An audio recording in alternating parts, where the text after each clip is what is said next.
Next ಇನ್ನ MS Excel ನಾಗ ಇದ್ದೀವ್ರಿ, ಹೌದಾ ರೀ? MS Excel ಅಂದ್ರೆ ಸ್ವಲ್ಪ ಗೊತ್ತಾಗ್ಯದ ನಮಗೆ. ಏನಂತಂದ್ರೆ ಇದು ಚಿಕ್ಕ ಪುಟ್ಟ ಕ್ಯಾಲ್ಕುಲೇಷನ್ ಮಾಡಕ್ಕೆ. ಎರಡನೇದ್ರಿ ಸ್ವಲ್ಪ ಪ್ರಮಾಣದ ದತ್ತಾಂಶವನ್ನ ಸಂಗ್ರಹ ಮಾಡಿ ಇಟ್ಕೊಳಕ್ರಿ. ಆಮೇಲೆ ರೀ ಈಗ ನಾವು ಕೆಲಸ ಮಾಡೋದು ಎದ್ರ ಮೇಲೆ ಮಾಡತ್ತೀವಿ, ಈ ಹಿಂದೆ ಎದ್ರ ಮೇಲೆ ಮಾಡ್ತೀವಿ ಅಂದ್ರೆ ಡಾಕ್ಯುಮೆಂಟ್ ಅನ್ನೋದ್ರ ಮೇಲೆ ಕೆಲಸ ಮಾಡ್ತಿದ್ವಿ. ಈಗ ಎದ್ರ ಮೇಲೆ ಕೆಲಸ ಮಾಡತ್ತೀವ್ರಿ? ಸ್ಪ್ರೆಡ್ ಶೀಟ್ ಮೇಲೆ ಕೆಲಸ ಮಾಡತ್ತೀವ್ರಿ. ಇನ್ನು ಎಕ್ಸಾಮ್ದಾಗ ನಮಗೆ ಕೇಳಬೇಕಾಗಿತ್ತು ಅಂದ್ರೆ ಪ್ರತಿ ಪ್ರಶ್ನೆ ಬಂತಂದ್ರು ಅಲ್ಲಿ ಸ್ಪ್ರೆಡ್ ಶೀಟ್ ಅಂತ ಕೇಳ್ತಿರ್ತನ್ರಿ. ಎಕ್ಸೆಲ್ ಅಂತ ಪದ ಬಂದಿಲ್ರಿ ಸರ್ ಅಂತ ಹೇಳಿ ಕನ್ಫ್ಯೂಷನ್ ಆಗದ್ ಬೇಡ್ರಿ. MS ವರ್ಡ್ ಕ್ವಶನ್ ಬಂದಂದ್ರೆ ಅಲ್ಲಿ ಏನ್ ಕೇಳ್ತಿರ್ತಾನ ಅಂತಂದ್ರೆ ಡಾಕ್ಯುಮೆಂಟ್ ಅಂತ ಕೇಳ್ತಿರ್ತಾನ. ಕೆಲವೊಂದ್ ಕಡೆ ಕಂಪ್ಲೀಟ್ ಆಗಿ ಬರ್ದಿರ್ತಾನ್ರಿ ವರ್ಡ್ ಡಾಕ್ಯುಮೆಂಟ್ ಅಂತ ಹೇಳಿ, ಕೆಲವೊಂದ್ ಕಡೆ ಬರೀ ಡಾಕ್ಯುಮೆಂಟ್ ಅಂತ ಕೇಳ್ತಾನ. ಸೊ ಕನ್ಫ್ಯೂಷನ್ ಆಗ್ಬಾರ್ದ್ರಿ. ಇನ್ನು ಎಕ್ಸೆಲ್ ಪ್ರಶ್ನೆಗಳು ಬಂದವ ಅಂದ್ರೆ ಅಲ್ಲಿ ಏನ್ ಕೇಳ್ತಾನ ಅಂದ್ರೆ ನಮ್ಗೆ ಸ್ಪ್ರೆಡ್ ಶೀಟ್ ಅಂತಾನೆ ಬರ್ತಿರ್ತದ್ರಿ. ಸೊ ನೆಕ್ಸ್ಟ್ ಈಗ ಒಂದು ಸ್ಪ್ರೆಡ್ ಶೀಟ್ ಅದ. ಈ ಸ್ಪ್ರೆಡ್ ಶೀಟ್ ಅನ್ನ ಓಪನ್ ಮಾಡಿವಿ. ಒಂದು ಸ್ಪ್ರೆಡ್ ಶೀಟ್ ಅನ್ನ ಓಪನ್ ಮಾಡಿದಾಗ ಅಥವಾ ಎಕ್ಸೆಲ್ ಎನ್ನುವ ಅಪ್ಲಿಕೇಶನ್ ಓಪನ್ ಮಾಡಿದಾಗ ಬೈ ಡಿಫಾಲ್ಟ್ ಆಗಿ ಎಷ್ಟು ಶೀಟ್ಗಳು ಸಿಗ್ತಾವ್ರಿ? 3 ಶೀಟ್ ಸಿಗ್ತಾವ್ರಿ. ಆಮೇಲೆ ಪ್ರತಿಯೊಂದು ಶೀಟ್ ನಲ್ಲಿನ ಕಾಲಮ್ಗಳ್ರಿ, ಇವು ಕಾಲಮ್ ಅದಾವ ಹೌದ್ರೆ, ಕಾಲಮ್ಗಳನ್ನ ಏನಂತ ಹೆಸರು ಕೊಡ್ತೇವ್ರಿ? ಅದಕ್ರಿ ABCD ಅಂತ ಇರ್ತವ್ರಿ. ಇಂಗ್ಲಿಷ್ ಲೆಟರ್ಗಳಂತ ABCD ಇರ್ತಾವ್ರಿ. ಅದೇ ರೋಗಳಿಗೆ ಏನಿರ್ತಾವ್ರಿ? 1 2 3 ಅಂತ ಇರ್ತಾವ್ರಿ. ಎಲ್ಲಿ ಕಾಲಮ್ ಮತ್ತು ರೋಗಳು ಒಂದನ್ನೊಂದು ಸಂಧಿಸ್ತಾವ ಅಲ್ಲಿ ಬರೋದಕ್ಕೆ ಏನಂತೀವ್ರಿ? ಸೆಲ್ ಅಂತ ಕರಿತೀವ್ರಿ. ಹಾಗಿದ್ದರೆ MS Excel ನ ಅಥವಾ ಪ್ರಸ್ತುತ ಸ್ಪ್ರೆಡ್ ಶೀಟ್ ನ ಒಂದು ಶೀಟ್ ನಲ್ಲಿರುವ ಕಾಲಮ್ಗಳ ಸಂಖ್ಯೆ 16,000 ನಂಬರ್ ಅದ ಹೌದ್ರಿ. ನೆಕ್ಸ್ಟ್ ರೋಗಳ ಸಂಖ್ಯೆ 76 ರೀ. ಸೊ ಹಾಗಿದ್ದರೆ ಈಗ ಪ್ರತಿಯೊಂದು ಸೆಲ್ಗೂ ಅದರದೇ ಆದಂತ ಅಡ್ರೆಸ್ ಅದ ರೀ. ಅದಕ್ಕೆ ನಾವು ಇನ್ನೊಂದು ವರ್ಡ್ ಕರಿತೀವಿ ರೆಫರೆನ್ಸ್ ಅಂತ್ರಿ, ಹೌದ್ರಾ ರೀ? ಪ್ರತಿಯೊಂದು ಸೆಲ್ಗೆ ಅದರ ಅಡ್ರೆಸ್ ಅದ ರೀ. ಎಕ್ಸಾಂಪಲ್ ಈಗ ಒಂದು ಇಲ್ಲಿ ಬಂದ ಅಂತ ಇಟ್ಕೊಳ್ಳೋಣ ಅಂತ. ಸಪೋಸ್ ಇಲ್ಲಿದೀವಿ ಅಂತಂದ್ರ ಈ ಒಂದು ಸೆಲ್ ನ ಅಡ್ರೆಸ್ ಏನಾಗ್ತಂತ ಹೇಳ್ತೀರಾ ರೀ? ಎಕ್ಸಾಂಪಲ್ ಇಲ್ಲಿ ಒಂದು ಸೆಲ್ ಅದ ರೀ, ನಾನು ಇದನ್ನ ಮಾರ್ಕ್ ಮಾಡಾಕತ್ತೀನಿ ರೀ, ಇಲ್ಲಿ ಕಾಣಲ್ಲ ಇದನ್ನ. ಓಕೆ, ಇಲ್ಲಿ ತಗೊಂಡ್ಬಿಡೋಣ ಅಂತ. ಈಗ ಇದ್ರ ಸೆಲ್ ನ ಅಡ್ರೆಸ್ ರೀ E2 ಅಂದ್ರೆ ನೀವ್ ಏನ್ ಮಾಡತ್ತೀರ ಅಂದ್ರೆ ರೀ, ಮೊದಲು ಏನ್ ತಗೊಳತ್ತೀರಿ? ಕಾಲಮ್ ನ ಹೆಸರು ರೀ, ಹೌದ್ರಾ ರೀ? ಆಮೇಲೆ ರೋ ನ ನಂಬರ್ ರೀ. ಯಾವಾಗ್ಲೂ ನಾವು ಎಕ್ಸೆಲ್ ನಾಗ ಹೆಂಗೆ ಇದಕ್ಕೆ ಅಡ್ರೆಸ್ ಮಾಡ್ತೀವಿ ಅಥವಾ ಅದನ್ನ ರೆಫರೆನ್ಸ್ ಕೊಡ್ತೀವಿ ಅಂದ್ರೆ ಮೊದಲು ಬರೋದೇ ಅಂದ್ರೆ ಕಾಲಮ್ ಹೆಸರು ರೀ, ಎರಡನೇದಾಗ ಬರೋದೇ ರೋ ನಂಬರ್ ಅಂತ ಹೇಳ್ತೀವ್ರಿ, ಹೌದ್ರಾ ರೀ? ಸೊ ಇದು ಸ್ವಲ್ಪ ನೆನಪಿರ್ಬೇಕು ನಮಗ್ರಿ. ಆಮೇಲೆ ಈಗ ಸರ್ ಇಷ್ಟೆಲ್ಲ ನಿನ್ನೆ ಮುಗಿದ್ರಿ, ಇದಾದ್ಮೇಲೆ ಒಂದು ಫಂಕ್ಷನ್ ಕೂಡ ಕಲ್ತೀವ್ರಿ. ಓಕೆ, ಹಾಗಿದ್ದರೆ MS Excel ನ ಅಥವಾ ಸ್ಪ್ರೆಡ್ ಶೀಟ್ ನಲ್ಲಿನ ಕೊನೆಯ ಕಾಲಮ್ ಯಾವ್ದ್ರಿ? XFD ರೀ. ಕೊನೆಯ ರೋ ರೀ 10,48,576 ಅದು ಕೊನೆಯ ರೋ ಆಗಿರ್ತದ್ರಿ. ಕೊನೆಯ ಸೆಲ್ ರೀ ಅವೆರಡು ಶೇರ್ಸ್ ಮುಗಿದೈತಿ. XFD 10,48,576 ರೀ, ಅದೇ ಕೊನೆಯ ಸೆಲ್ ಆಗಿರ್ತದ್ರಿ. ಸ್ಪ್ರೆಡ್ ಶೀಟ್ ನ ಮೊದಲನೆಯ ಸೆಲ್ ರೀ A1 ರೀ. ಓಕೆ, ನೆಕ್ಸ್ಟ್ ಇದು ಕಲ್ತೀವಿ. ಆಮೇಲೆ ಇನ್ನೊಂದು ಕ್ವಶನ್ ಕೇಳಿದ್ರಿ, ಸ್ಪ್ರೆಡ್ ಶೀಟ್ ಓಪನ್ ಮಾಡಿದಾಗ ಎಷ್ಟು ಶೀಟ್ ಬರ್ತಾವ್ರಿ? ಡಿಫಾಲ್ಟ್ ಆಗಿ 3 ಬರ್ತಾವ್ರಿ. ಹಾಗಿದ್ದರೆ ಇದನ್ನ ಹೆಚ್ಚಿಗೆ ಮಾಡ್ಲಕ್ ಬರ್ತದ ಬರಲ್ಲ ಅಂತ ಕೇಳಿದ್ರಿ. ಈಗಿರುವಂತ 3 ಶೀಟ್ಗೆ ಇನ್ನೊಂದು ಶೀಟ್ ಸೇರಿಸಲು ಸಹ ಬರ್ತದ್ರಿ. ಅದನ್ನ ಹೆಂಗಂದ್ರೆ ಇಲ್ಲಿ ಪಕ್ಕದಲ್ಲಿರುವಂತ ನ್ಯೂ ಶೀಟ್ ಅಂತ ಬರ್ತಾರ ಆಪ್ಷನ್ ರೀ, ಇನ್ಸರ್ಟ್ ವರ್ಕ್ ಶೀಟ್ ಕ್ಲಿಕ್ ಮಾಡ್ತೀನಿ ರೀ. 4 ಆದವ್ರಿ, 5 ಆತವ್ರಿ, 6 ಆತವ್ರಿ. ಒಂದೇದೇನು ಗೊತ್ತಿರ್ಬೇಕು ನನಗಂದ ಇರುವಂತಹ ಸ್ಪ್ರೆಡ್ ಶೀಟ್ ನಲ್ಲಿ ಹೊಸ ಶೀಟ್ಗಳನ್ನು ಸೇರಿಸಲು ಸಾಧ್ಯ ಅದ ರೀ. ಇರುವಂತಹ ಶೀಟ್ ನಲ್ಲಿ ಯಾವ್ದಾದ್ರು ಒಂದು ಶೀಟ್ ಅನ್ನು ಅಳಿಸಿ ಹಾಕಲು ಸಾಧ್ಯ ಅದ ರೀ. ನೆಕ್ಸ್ಟ್ ಆಮೇಲೆ ಇರುವಂತಹ ಶೀಟ್ ಗಳಿಗೆ ರೀನೇಮ್ ಮಾಡಲು ಸಾಧ್ಯ ಅದ ರೀ. ಇಲ್ಲಿರುವಂತಹ ಶೀಟ್ ಗಳ ಬ್ಯಾಕ್ ಗ್ರೌಂಡ್ ಕಲರ್ ಅದಕ್ಕೆ ನಾವು ಟ್ಯಾಬ್ ಕಲರ್ ಅಂತ ಕರಿತೀವಿ. ಟ್ಯಾಬ್ ಕಲರ್ ಅನ್ನ ಬದಲಾವಣೆ ಮಾಡಲು ಸಾಧ್ಯ ಅದ ರೀ. ನೆನಪಿರ್ತದ್ರೆ ರೀ ಎಷ್ಟೆಲ್ಲ ಸಾಧ್ಯ ಅದಾವ ಅಂತಂದ್ರೆ ಇರುವಂತಹ ಶೀಟ್ ನಲ್ಲಿ 3 ಶೀಟ್ಗೆ ಹೊಸ ಶೀಟ್ ಅನ್ನ ಸೇರಿಸಬೇಕಾಗ್ಯದ ಸಾಧ್ಯ ಅದ ರೀ. ಇರುವಂತಹ ಶೀಟ್ ನ ಹೆಸರನ್ನ ನೇಮ್ ಚೇಂಜ್ ಮಾಡಬೇಕಾಗ್ಯದ್ರಿ, ರೀನೇಮ್ ಮಾಡಬೇಕಾಗ್ಯದ್ರಿ. ಎಕ್ಸಾಂಪಲ್ ಈಗ ಇದ್ರ ಮೇಲೆ ರೈಟ್ ಬಟನ್ ಕ್ಲಿಕ್ ಮಾಡ್ತೀನಿ ರೀ. ಇಲ್ಲಿರುವಂತಹ ಆಯ್ಕೆ ರೀನೇಮ್ ಅಂತ ತಗೋತೀನಿ ರೀ. ತಗೊಂಡು ಯಾವ್ದಿದ್ದು ಫಾರ್ ಎಕ್ಸಾಂಪಲ್ ನ್ಯೂ ಬ್ಯಾಚ್ ಅಂತಾನೆ ಕೊಡಂತವ್ರಿ. ನ್ಯೂ ಬ್ಯಾಚ್ ಅಂತ ನೇಮ್ ಕೊಟ್ಟಿನಿ ಇದಕ್ಕೆ. ಓಕೆ, ಶೀಟ್ 1 ತೆಗೆದ್ಬಿಟ್ಟು ಅದಕ್ಕೆ ನ್ಯೂ ಬ್ಯಾಚ್ ಅಂತ ಹೆಸರು ಕೊಟ್ಟಿನಿ. ಚೇಂಜ್ ಆಯ್ತು ರೀ ಸರ್, ಅದು ನಮ್ಗೆ ಬ್ಯಾಡ್ ಆಗಿದೆ ಅಥವಾ 4ನೇ ಶೀಟ್ ಬ್ಯಾಡ್ ರೀ, ಇದನ್ನ ಡಿಲೀಟ್ ಮಾಡ್ತೀನಿ ರೀ. ಡಿಲೀಟ್ನು ಆಗ್ತದೆ ರೀ. ಸೊ ಹಾಗಿದ್ರೆ ನಮ್ಗೆ ಏನ್ ಗೊತ್ತಿರ್ಬೇಕಂದ್ರೆ ಈ ಶೀಟ್ ನಲ್ಲಿ ಇದಕ್ಕೆ ಟ್ಯಾಬ್ ಕಲರ್ ಅಂತ ಬರ್ತದೆ. ರೈಟ್ ಬಟನ್ ಕ್ಲಿಕ್ ಮಾಡ್ತೀನಿ, ಈಗ ಟ್ಯಾಬ್ ಕಲರ್ ಅಂತೀನಿ. ಟ್ಯಾಬ್ ಕಲರ್ ಅಂದ್ರೆ ಈ ಶೀಟ್ಗೆ ಬ್ಯಾಕ್ ಗ್ರೌಂಡ್ ಕಲರ್ ರೀ. ಇವೆಲ್ಲ MNC ಕಂಪ್ನಿದಾಗ ಯೂಸ್ ಮಾಡ್ತಿರ್ತಾರೆ. ಏನಂದ್ರೆ ಈ ಟ್ಯಾಬ್ ನೋಡಿದ ತಕ್ಷಣ ತಿಳ್ಕೊಂಡ್ಬಿಡ್ತಾರೆ, ಓ ಇದು ಎದ್ರ ಶೀಟ್ ಅದ, ಇಲ್ಲಿ ಯಾವ ಮಾಹಿತಿ ಅದ ಅಂತ ಹೇಳಿ. ಗ್ರೀನ್ ಅದ ರೀ. ಎಕ್ಸಾಂಪಲ್ ಇದಕ್ಕೆ ಇನ್ನೊಂದು ಕಲರ್ ಕೊಡೋಣ ಅಂತ್ರಿ, ಇಲ್ಲಿ ರೆಡ್ ಕೊಡ್ತೀನಿ ರೀ. ಇಲ್ಲೊಂದು ಕಲರ್ ಕೊಡೋಣ ಅಂತ್ರಿ, ಇದಕ್ಕೊಂದು ಬೇರೆ ಕಲರ್ ರೀ. ಫಾರ್ ಎಕ್ಸಾಂಪಲ್ ಎಲ್ಲೋ ರೀ. ಸೊ ಈ ಎಲ್ಲ ಆಲ್ಮೋಸ್ಟ್ MNC ಕಂಪ್ನಿದಾಗ ಹ್ಯಾಂಗ್ ಕೆಲಸ ಮಾಡ್ತಿರ್ತಾರೆ ಅಂದ್ರೆ ಈ ಕಲರ್ ಕೋಡ್ ಮೇಲೆ ರೀ. ಈ ಕಲರ್ ಅದಂದ್ರೆ ಓ ಇದ್ರಾಗ ಇದೇ ಮಾಹಿತಿ ಅದ, ಇದೇ ಲೆಕ್ಕ ಮಾಡಿವಿ ಅಂತ ಗೊತ್ತಿರ್ತದ್ರಿ ಈ ತರ. ಸೊ ಈಗ ನಾವು ಏನಂತ ಕರಿತೀವಿ? ಟ್ಯಾಬ್ ಕಲರ್ ಅಂತ ಕರಿತೀವಿ ರೀ. ನೆನಪಿರ್ತದ್ರೆ ರೀ. ಪ್ರಸ್ತುತ ಸ್ಪ್ರೆಡ್ ಶೀಟ್ ನಲ್ಲಿನ ಶೀಟ್ ಗಳಿಗೆ ಇರುವಂತ ಬೈ ಡಿಫಾಲ್ಟ್ ಶೀಟ್ 3 ರೀ ಸರ್. ಆ ಶೀಟ್ಗಳನ್ನ ರೀನೇಮ್ ಮಾಡ್ಬೋದ್ರಿ, ಸಾಧ್ಯ ಅದ್ರಿ ಸರ್. ಅದ್ರ ಟ್ಯಾಬ್ ಕಲರ್ ಚೇಂಜ್ ಮಾಡ್ಬೋದ್ರಿ, ಸಾಧ್ಯ ಅದ. ಆಮೇಲೆ ಅವು ಡಿಲೀಟ್ ಕೂಡ ಮಾಡ್ಬೋದ್ರಿ, ಸಾಧ್ಯ ಅದ. ಓಕೆ, ಆಮೇಲೆ ಹೊಸದನ್ನು ಸೇರಿಸ್ಬೋದ್ರಿ. ಈಗ ಇದನ್ನ ಡಿಲೀಟ್ ಮಾಡ್ಬೇಕಾದ್ರೆ ಒಂದು ಕಂಡೀಷನ್ ಬರ್ತದ. ಈಗ ಒಂದು ಸ್ವಲ್ಪ ಇದು ಮಾತಾಡಿದ್ಮೇಲೆ ಹೇಳ್ತೀನಿ ಅದ್ರಿ ಇದು ಏನು ಕಂಡೀಷನ್ ಇರ್ತದೆ ಶೀಟ್ ಕಂಡೀಷನ್ ರೀ. ಓಕೆ, ಸೊ ಇದಾದ್ಮೇಲೆ ನಾವೇನು ಕಲ್ತಿದೀವಿ ಅಂತಂದ್ರೆ ಸರ್ ಇದನ್ನ ಎಕ್ಸೆಲ್ ಎದಕ್ಕೆ ಬರ್ತಂದ್ರೆ ಲೆಕ್ಕಪತ್ರ ಮಾಡಕ್ಕೆ ಕ್ಯಾಲ್ಕುಲೇಷನ್ ಮಾಡ್ಲಿಕ್ಕೆ ಬರ್ತಂತ ನಿನ್ನೆ ನಾವು ಓದಿದ್ವಿ, ಹೌದ್ರಾ ರೀ. ನೆಕ್ಸ್ಟ್ ಒಂದಿಷ್ಟು ಕ್ಯಾಲ್ಕುಲೇಷನ್ ನೋಡಿದೀವಿ ನಿನ್ನೆ, 3 ಮತ್ತು 6, ಹೌದ್ರಾ ರೀ. 3 + 6 ಫಾರ್ಮುಲಾ ಹೇಳ್ಬೋದ್ರಾ ರೀ?